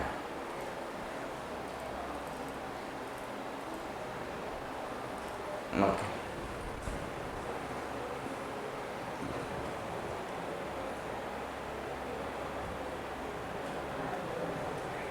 ಏಜ್ ಅದನ್ನೇ ಮಾಡೋಣಂತ್ರಿ. ಸೊ ಫಾರ್ ಎಕ್ಸಾಂಪಲ್ ಯಾವುದಕ್ಕಂದ್ರೆ PC ಸೆಲೆಕ್ಷನ್ ಅಂತ ಇಟ್ಕೊಳ್ಳೋಣಂತ್ರಿ. ಸೆಲೆಕ್ಷನ್. ಓಕೆ, ಈಗ 17, 18, 19 ಆಮೇಲೆ ಇನ್ನೊಂದು ಯಾವ್ದ್ರಿ 29. ಹೌದ್ರಾ ರೀ, ಇಷ್ಟ. PC ಮ್ಯಾಕ್ಸಿಮಮ್ ಎಷ್ಟು ಅದ ರೀ? 26 ಲಾಸ್ಟ್ ರೇ 27 ಅಂತ ಕೊಡ್ತೀನಿ ಅಂತ. ಹೌದಾ, ಓಕೆ. ಮಿನಿಮಮ್ ಎಷ್ಟು ಏಜ್ ಬೇಕ್ರಿ? ಮಿನಿಮಮ್ 18 ರೀ. PC selection 18 ಬೇಕ್ರೆ? PC-ಗಲ್ರಿ ಎಲ್ಲದಕ್ಕೂ ಹಂಗೆ ಬೇಕಂತ ನಮ್ಮ ಮೇನ್, ಹೌದಲ್ರಿ, 18 ಬೇಕಂದ್ರೆ. ಸೊ ಎಕ್ಸಾಂಪಲ್ ಈಗ ನಾವು ಕೊಟ್ಟಿರುವಂತ ಏಜ್ ಎಷ್ಟು ಅದ ರೀ? 17 ಅದ ರೀ. ಇಲ್ಲೊಂದಿಷ್ಟು ಕಂಡೀಷನ್ ಕೊಡ್ತೀನಿ ರೀ. Equal to if open bracket. Okay, ಈಗ ಇದನ್ನ ಕಂಡೀಷನ್ ಟ್ರೂ ರೀ. ಸರ್ ಇದು ಏನ್ ಹೇಳ್ಕೊಡ್ತಾರೆ ನಮ್ಗೆ? ಇಫ್ ಕಂಡೀಷನ್ ಅನ್ನೋದು ಸತ್ಯವಾದ ಅಥವಾ ಟ್ರೂ ಕಂಡೀಷನ್ ಹೇಳ್ತದೆ. ಏನಂತ್ರಿ, ಇಷ್ಟು ಏಜ್, ಅದಕ್ಕೆ ನಾವು ಇಲ್ಲೇನು ಕಂಡೀಷನ್ ಕೊಡ್ತೀವೋ ಆ ಏಜಿಗೆ ರೀ. ಎಕ್ಸಾಂಪಲ್ ಯಾವ ಏಜ್ ರೀಗ ಐಂಟ್ ಇಲ್ಲಿ ಕೊಡ್ಬೇಕ್ರಿ, ಸೆಲ್ ಅಡ್ರೆಸ್ ಕೊಡ್ಬೇಕ್ರಿ. ಯಾವ್ದ್ರಿ ಏಜ್ ಸೆಲ್ ಯಾವ್ದ್ರಿ? ಇದ್ರಾಗ ಏಜ್ ಎಲ್ಲ ಹಾಕಿವ್ರಿ A2ದಾಗ್ರಿ. A2 ದೊಡ್ಡದಾಗಿದೆ ಅಥವಾ ಸಮನಾಗಿದೆ. ಹೌದಾ? ಸೊ ದೊಡ್ಡದಾರ ಇರ್ಬೇಕ್ರಿ ಅಥವಾ ಸಮನಾಗಿರ್ಬೇಕ್ರಿ. ಯಾವ ವ್ಯಾಲ್ಯೂ ರೀ ಸರ್? 18ಕ್ಕೆ ರೀ. ಹೌದಾ? ಸೊ 18ಕ್ಕೆ ಸಮ ಇರ್ಬೇಕ್ರಿ ಅಥವಾ 18ಕ್ಕಿಂತ ಹೆಚ್ಚಿಗೆ. ಇದು ಕಂಡೀಷನ್ ಇಲ್ಲಿ ಟ್ರೂ ಆಗಲ್ಲ, ಸ್ವಲ್ಪ ಚೇಂಜ್ ಆಗ್ತದೆ. ಯಾಕಂದ್ರೆ 29, 27 ತನ ಅಷ್ಟೇ ಸರ್. 28 ಹೋದ್ರೆ ಮತ್ತೆ ನಾಟ್ ಎಲಿಜಿಬಲ್ ಅಂತ ಕೊಡಿ. 2 ಕಂಡೀಷನ್ ಅಪ್ಲೈ ಮಾಡಕತ್ತ ನಾನು ಇಲ್ಲಿ. ಬರೀ ಇದನ್ನು ಇದ್ರದೇ ಮಾಡೋಣ ಅಂತ. 1 ಸೆಕೆಂಡ್, ಡ್ರೈವಿಂಗ್ ಲೈಸೆನ್ಸ್ ಮಾಡೋ ಅದೇ ಮಾಡೋಣ ಅಂದ್ರೆ ನಮ್ಗೆ ಕ್ಲಿಯರ್ ಆಗ್ತದೆ. ಸೊ ಇಷ್ಟಿತ್ತು ಅಂತ ಇಟ್ಕೊಳ್ಳೋಮಂತ್ರಿ. ಓಕೆ, ಇವಾಗ ಸ್ವಲ್ಪ ಕಂಡೀಷನ್ ಹೋಗ್ಬಿಡು. ಇದು ದೊಡ್ಡದಾಗಿದೆ ಚಿಕ್ಕದಾಗಿದೆ ಅಂತ ಗೊತ್ತಾದ್ರೆ ನಮ್ಗೆ ನೆನಪದವ್ರೆ, ಹಿಂದಕ್ಕೆ ನಾವು ಮಾಡಿವು, ಎಲ್ಲಂದ್ರೆ 5th ಮಾಡಿವು ನಾವು. ಹೌದಲ್ರಿ? ಸಿಂಪಲ್ ಅದ ರೀ. ಈಗ ನಮ್ಗೆ ಚಿಹ್ನೆಗಳು ಹಾಕ್ಬೇಕಾಗಿದೆ. ಇಲ್ಲಿ 4 ಕೊಟ್ಟಿರ್ತಾರೆ, ಇಲ್ಲಿ 3 ಕೊಟ್ಟಿರ್ತಾರೆ. 2ರ ಮಧ್ಯೆ ಏನು ಹಾಕ್ಬೇಕು? ನನಗೆ ಚಿಕ್ಕದಾಗಿದೆ ದೊಡ್ಡದಾಗಿದೆ ಸಂಖ್ಯೆ ಈ ಚಿಹ್ನೆಗಳನ್ನ ಸೇರಿಸ್ರಿ ಅಂತ ಕೊಟ್ಟಿರ್ತಾರೆ ಮ್ಯಾಥಮೆಟಿಕ್ಸ್. ಹೌದ್ರಾ ರೀ? ಆಮೇಲೆ ಇಲ್ಲಿ 5, ಇಲ್ಲಿ 4 ರೀ, ಇಲ್ಲಿ 3, ಇಲ್ಲಿ 3 ಅದ ರೀ. ಈಗ ಚಿಹ್ನೆಗಳು ಹಾಕ್ಬೇಕ್ರಿ. ಯಾವ್ದು ಹಾಕ್ಬೇಕ್ರಿ? ನಾ ಈಗ 4 ಮತ್ತು 3 ಮಧ್ಯೆ 1ನೇದ 2ನೇದ 3ನೇದ ರೀ 2ನೇದು ರೀ. ಅಂದ್ರೆ ಇದ್ರ ಅರ್ಥ ಏನಂದ್ರೆ 4 3ಕ್ಕಿಂತ ದೊಡ್ಡದಿದೆ. ಹೌದ್ರಾ ರೀ? 5ನೇ ಈಗ 5 ಮತ್ತು 4ರ ಮಧ್ಯೆ ರೀ ಯಾವ್ದ್ರಿ? ಇದೆ ಅಲ್ರಿ 2ನೇದ್ರ ಇದೇ ಹಾಕ್ಬೇಕಲ್ರಿ ನಾನು. ಹ್ಞೂ ರೀ. ನೆಕ್ಸ್ಟ್ 5 4ಕ್ಕಿಂತ ದೊಡ್ಡದಾಗಿದೆ. ಇನ್ನು 3ರ ಮಧ್ಯೆ ರೀ ಸಮನಾಗಿದೆ ಅಂತ ಹಾಕಿರಿ. ಸರ್ ಸಪೋಸ್ ರೀ ಈಗ ಇಲ್ಲಿ 6 ಅದ ರೀ, ಇಲ್ಲಿ 9 ಅದ ರೀ. ಈಗ ರೀ ಹಿಂಗ್ ಉಲ್ಟಾ ಆಗ್ಬೇಕ್ರಿ. ಹೌದ್ರಾ ರೀ? 6 9ಕ್ಕಿಂತ ಚಿಕ್ಕದಾಗಿದೆ. ಹೌದ್ರಾ ರೀ? ಸೊ ನೆಕ್ಸ್ಟ್ ನೆನಪಿರ್ತದ್ರಾ ರೀ? ಇದನ್ನ ಏನ್ ಹಾಕಿರಲ್ರಿ, ಇದೇ ನಾವು ಈ ಫಾರ್ಮುಲಾದಾಗ ಯೂಸ್ ಮಾಡ್ತೀನಿ. ಏನಂದ್ರೆ ರೀ, ಇಫ್ ಬಿಟ್ಬಿಡೋಣ, ಇದು ಈ ಫೈಂಡ್ ಒಂದು ಸ್ವಲ್ಪ ಕೇಳೋಣ ಅಂದ್ರೆ ಆಮೇಲೆ ರೀ. A2 ಅಂದ್ರೆ ಏನದ ರೀ, ಇಲ್ಲಿರುವಂತಹ ಫಾರ್ಮುಲಾ ರೀ. A2ದಾಗ ಇರುವಂಥದ್ದು ಏನಂದ್ರೆ ನಾವು ಒಂದಿಷ್ಟು ದತ್ತಾಂಶ ಹಾಕೇನ್ರಿ. ಆ ದತ್ತಾಂಶ ಏನದ ಅಂದ್ರೆ 17 ಅಂತದ ರೀ. ಅದು 17ಕ್ಕೆ ಏನಂತ ಕನ್ಸಿಡರ್ ಮಾಡಿ ನಾವು ಅಂದ್ರೆ ಏಜ್ ಅಂತ ತಗೊಳತ್ತೀವಿ ಅದ. ಸೊ ಏಜು ಏನಿರ್ಬೇಕಂತಂದ್ರೆ ರೀ, ದೊಡ್ಡದಿರ್ಬೇಕ್ರಿ, ದೊಡ್ಡದಾಗಿರ್ಬೇಕು. ಯಾವ್ದಕ್ಕಿಂತ ರೀ ಸರ್, ಇಲ್ಲಿ ನಾವು 3 ಅಂತ ತೋರಿಸಿ ನೋಡ್ರಿ. ಇಲ್ಲಿ ಅದ್ರ ಬದ್ರಿ ನಾ ಏನ್ ಮಾಡ್ತೀನಿ ರೀ, 18 ಅಂತ ಹಾಕೀನಿ. 18ಕ್ಕಿಂತ ದೊಡ್ಡದಿರ್ಬೇಕು ಒಂದೇ ಕಂಡೀಷನ್, ಅಥವಾ 18ಕ್ಕೆ ಸಮ ಇರ್ಬೇಕ್ರಿ ಕಂಡೀಷನ್. ಗೊತ್ತಂತಂದ್ರೆ ರೀ, ಅಂದ್ರ ಇಲ್ಲಿ A2ದಾಗ ಬರುವಂತ ದತ್ತಾಂಶ, A2ದಾಗ ನಾವ್ ಏನ್ ಹಾಕ್ಲತ್ತೀವಿ ಸರ್ ಅಂದ್ರೆ ಏಜ್ ಹಾಕ್ಲತ್ತೀವಿ. ಆ ಏಜ್ ಏನಾಗಿರ್ಬೇಕಂದ್ರೆ ರೀ 18ಕ್ಕೆ ಸಮ ಇರ್ಬೇಕ್ರಿ ಸರ್, ಈಕ್ವಲ್ ಟು ಅಂದ್ರೆ ಇಲ್ಲಿ ಏನ್ ಹೇಳ್ತ ನಮ್ಗ A2 greater than or equal to 18 ರೀ. ಅಂದ್ರೆ ಒಂದೇ ಕಂಡೀಷನ್ ಏನ್ರಿ, 18ಕ್ಕ ಸಮಾರ ಇರ್ಬೇಕ್ರಿ ಸರ್. ಇಲ್ಲ ಅಂದ್ರೆ ರೀ 18ಕ್ಕಿಂತ ದೊಡ್ಡದಿರ್ಬೇಕ್ರಿ. ಹೌದ್ರೆ ಗೊತ್ತಲ್ಲತ್ತರಿ ಅದನ್ರಿ. ಸೊ ಹಂಗಿದ್ದಾಗ ಮಾತ್ರ ಆ ಕಂಡೀಷನ್ ಏನಾಗ್ತಂದ್ರೆ ಟ್ರೂ ಆಗ್ತದ್ರಿ ಸರ್. ಸಪೋಸ್ ಸರ್ ಈ ಕಂಡೀಷನ್ ಮ್ಯಾಚ್ ಆಗಿಲ್ರಿ ಅಂದ್ರೆ ಅವಾಗ ಏನಾಗ್ತದ್ರಿ, ಫಾಲ್ಸ್ ಆಗ್ತದ್ರಿ. ಕ್ಲಿಯರ್ ಅದಾರ ಈ ತಿಳಿದವ್ರೆ ರೀ? ಇನ್ನೊಂದ್ಸಲ ಹೇಳನ್ರಿ, ಬಿಡ್ರಿ ಸರ್, ತಿಳಿತ್ರಿ, ತಿಳಿದ್ರೆ ಸಿಂಪಲ್ ಅದ ರೀ. ಇಲ್ಲಿ ಏನ ಹಾಕಿವಿ ಅಂದ್ರೆ ಗ್ರೇಟರ್ ದೆನ್ 18ಕ್ಕಿಂತ ದೊಡ್ಡದು, 18ಕ್ಕೆ ಸಮನಾಗಿತ್ತು. ಹೌದ್ರಾ ರೀ? ಓಕೆ, ನೆಕ್ಸ್ಟ್ ಇಷ್ಟು ಕೊಟ್ಟಾದ್ಮೇಲೆ ಈ ಕಂಡೀಷನ್ ಅನ್ನು ಟ್ರೂ ಮಾಡ್ಬೇಕು. ಈಗ ಕಾಮಾ ರೀ, ಇನ್ನೊಂದ್ರಿ, ಈ ಕಾಮಾ ಅನ್ನೋದು ಏನ್ ಮಾಡ್ತಂದ್ರೆ ಫಂಕ್ಷನ್ಸ್ ಗಳನ್ನ ಡಿವೈಡ್ ಮಾಡ್ಲಕ್ ಅಂತ ಕರಿತೀವಿ ರೀ. ಇಲ್ಲೊಂದು ಫಂಕ್ಷನ್ ಕೊಟ್ಟಿವಿ ಸರ್, ಇದಾದ್ಮೇಲೆ ಡಿವೈಡ್ ಆಗ್ಬೇಕ್ರಿ, ಅದು ಇಲ್ಲಿ ಭಾಗ ಆಗ್ಬೇಕ್ರಿ. ನೆಕ್ಸ್ಟ್ ಈಗ ಇಲ್ಲಿ ಡಬಲ್ ಕೊಟೇಶನ್ ಆಗಿ ಕೊಡ್ಬೇಕ್ರಿ, ಶಿಫ್ಟ್ ಹಿಡ್ಕೊಂಡೇ ಹೊಡಿಬೇಕ್ರಿ ಅದನ್ನ. ಇವಾಗ ಏನ್ ಕೊಡ್ಬೇಕು ಸರ್, ಇಷ್ಟ ಇತ್ತು ಅಂದ್ರ ಎಲಿಜಿಬಲ್ ರೀ ಸರ್. ಆ ಹುಡುಗಂದು ವಯಸ್ಸು 18ರ ಬಂತ್ರಿ, ಅಥವಾ 18ಕ್ಕಿಂತ ಹೆಚ್ಚಿಗಿದ್ದಾನಂದ್ರ ಅವ ಡ್ರೈವಿಂಗ್ ಲೈಸೆನ್ಸ್ ತಗೊಳಕ್ಕೆ ಎಲಿಜಿಬಲ್ ಅದನ್ರಿ ಸರ್. ಸಪೋಸ್ ರೀ ಸರ್, ಕಾಮ ಅವನು ಈ ಒಂದು ಕಂಡೀಷನ್, ಈಗ ಯಾವ್ದು ಕಂಡೀಷನ್ ಅಂತ ನೋಡ್ರಿ. ಹೌದ್ರಾ ರೀ? ಒಂದೇ ಸೆಕೆಂಡ್ ರೀ. ಈಗ ಇಷ್ಟು ಏಜ್ ಬಿದ್ದಾವ ಅಂತಂದ್ರೆ ಇದು ಕೆಲಸ ಮಾಡ್ತದ್ರಿ, ಎಲಿಜಿಬಲ್ ಕೆಲಸ ಮಾಡ್ತದ್ರಿ. ಯಾವ್ದಕ್ಕ? ಈ ಕಂಡೀಷನ್ ಟ್ರೂ ಆದ್ರೆ, ಈ ಒಂದು ಕಂಡೀಷನ್ ಸತ್ಯವಾದ್ರೆ, ಹೌದ್ರಾ ರೀ, ಅವಾಗ ಯಾರು ಕೆಲಸ ಮಾಡ್ತಾರಂದ್ರೆ ಟ್ರೂ ಕಂಡೀಷನ್ ಕೆಲಸ ಮಾಡ್ತಾರೆ, ಎಲಿಜಿಬಲ್ ಅಂತ ಪ್ರಿಂಟ್ ಆಗ್ತಾರೆ. ಸಪೋಸ್ ಈಗ ಆಗ್ಲಿಲ್ರಿ ಸರ್, ಈ ಕಂಡೀಷನ್ ಮ್ಯಾಚ್ ಆಗಿಲ್ರಿ, ಅವಾಗ ಏನ್ ಮಾಡ್ತಾನಂತಂದ್ರೆ ಐಂಡ್ ಕಂಡೀಷನ್ ರೀ. ನೆಕ್ಸ್ಟ್ ಬರೋದು ಯಾವ್ದ್ರಿ? ಐಂಡ್ ಕಂಡೀಷನ್ ರೀ. ಎಕ್ಸಾಂಪಲ್ ಅವನೇನ್ ಹೇಳ್ತಾನ ನಮಗಂದ್ರೆ ಸರ್ ಇಷ್ಟು ಬಿದ್ದಿಲ್ಲ ಅಂತಂದ್ರೆ ಬಿಟ್ಟು ಬಿಡ್ರಿ, ಅವನ್ ನಾಟ್ ಎಲಿಜಿಬಲ್ ರೀ, ನಾಟ್ ಎಲಿಜಿಬಲ್, ಡಬಲ್ ಕೊಟೇಶನ್. ಹೌದ್ರಾ ರೀ? ಬ್ರಾಕೆಟ್ ಕ್ಲೋಸ್ ರೀ. ಈಗ ಎಂಟರ್ ಮಾಡೋಣಂತ್ರಿ, ಇವ ನಾಟ್ ಎಲಿಜಿಬಲ್ ರೀ. ಸರ್ ಇನ್ನೂ ಒಂದು ವರ್ಷ ಬಿಟ್ಟು ಬರ್ತಾನ್ರಿ ಅವ. ಈಗ ಒಂದು ವರ್ಷ ಬಿಟ್ಟು ಬರೋಷ್ಟಿಗೆ ಅವನ ಏಜ್ ಎಷ್ಟಾಗಿರ್ತದೆ ರೀ? 18 ಆಗಿರ್ತದೆ ಸರ್. ಈಗ ರೀ ಎಲಿಜಿಬಲ್ ಇಲ್ಲ ಸರ್, ಅವನು ಇದಕ್ಕಿಂತ ಒಂದು 4 ವರ್ಷ ಬಿಟ್ಟು ಬಂದನ್ರಿ, ಅಂದ್ರೆ 21 ವಯಸ್ಸಾಗಿತ್ರಿ ಅವಂದು. ಈಗ ರೀ ಎಲಿಜಿಬಲ್ ಆತನ್ರಿ. ಯಾಕಂದ್ರೆ ನಾವು ಕಂಡೀಷನ್ ಆಗಿ ಏನ್ ಹೇಳಿವ ಅಂತಂದ್ರೆ ರೀ 18 ಇರ್ಬೇಕು ಒಂದು, ಅಂದ್ರೆ ಈಕ್ವಲ್ ಟು 18 ರೀ. ಇಲ್ಲಾಂದ್ರೆ 18ಕ್ಕಿಂತ ಹೆಚ್ಚಿಗೆ ಇರ್ಬೇಕ್ರಿ, ಅವಾಗ ಏನಂತೇವಿ ಎಲಿಜಿಬಲ್ ಅಂತ ಹೇಳಿದ್ರಿ. ಇದು ಕಂಡೀಷನ್. ಕ್ಲಿಯರ್ ಅದಾರ ರೀ? ಓಕೆ. ಸೊ ತಿಳಿದಂತ ಅನ್ಕೊಂಡಿನಿ. ತಿಳಿದಿಲ್ಲ ಅಂದ್ರೆ ನನಗರ ಏನ್ ಬೇಜಾರಿಲ್ರಿ, ನಾವು ಇನ್ನೂ ಒಂದು 10 ಸಲ ರಿಪೀಟ್ ಮಾಡಂದ್ರು ನಾ ಮಾಡ್ತೀನಿ ರೀ. ಹೌದ್ರಾ ರೀ? ಆದ್ರೆ ಕೇಳೋ ಪೇಷನ್ಸ್ ನಿಮ್ಗಿರ್ಬೇಕು. ನನಗರ ಜಗ್ಗದ ಹೇಳೋ ಪೇಷನ್ಸ್ ಬೆಳಗನ ಬಿಟ್ರೆ ಹಂಗೆ ಹೇಳ್ತಾ ಹೋಗ್ತೀನಿ ರೀ. ಆದ್ರೆ ಕೇಳೋ ಪೇಷನ್ಸ್ ನಿಂಬಲ್ಲಿ ಇರ್ಬೇಕು ನೋಡ್ರಿ. ರೈಟ್? ತಿಳಿದ್ರೆ ಮುಂದಕ್ಕೆ ಹೋಗಂಬ್ರೆ. ಚಲ್ ನೆಕ್ಸ್ಟ್